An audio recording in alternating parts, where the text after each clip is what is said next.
Iraq, and that 900 U.S. troops, some of the 2,000 put on prepare to deploy orders, have already been sent to the Middle East.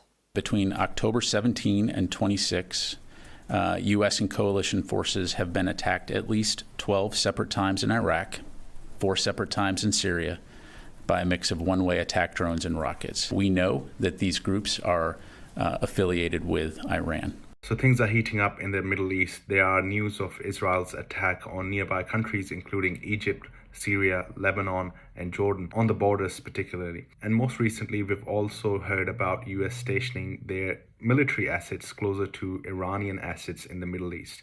There is news about the proxy wars that are now starting within the Middle East countries closer to Israel. And the US has sent a stern warning to Iran that any action or continuation of their proxy activity will cause a full-blown attack from the US. Will you hold Iran responsible, or are you holding the proxy groups responsible? And what is taking so long to respond?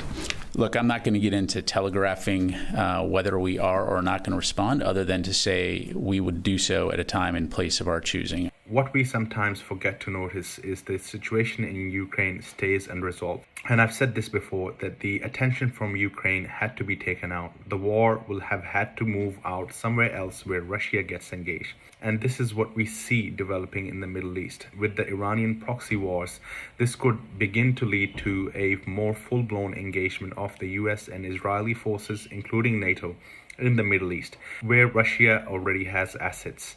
And Russia will then be forced to come in and defend their assets around Syria, Jordan, Lebanon, and Iraq. One more important thing to watch around this is Mohammad Qasim's stream about Iran's revenge.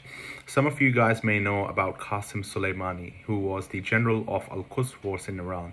And in January 2020, he was assassinated by a US airstrike in Iraq. Since then, Iran has mourned the loss of their leader, but they have not taken any revenge or any activity. But Mohammad Qasim saw after the assassination in January 2020 that Iran will take its revenge and will down 2 American fighter air jets. The Russian Defense Ministry reported seeing U.S. coalition aircraft, including 8 F-15 and 4 F-16 fighter aircraft, 1 Reaper and 2 Gray Eagle drones in Syrian airspace 15 times in the last 24 hours. And this could be the catalyst that brings about US engagement in the Middle East. I suspect this event is not far away, because US only needs a reason to jump into the Middle East and begin its war.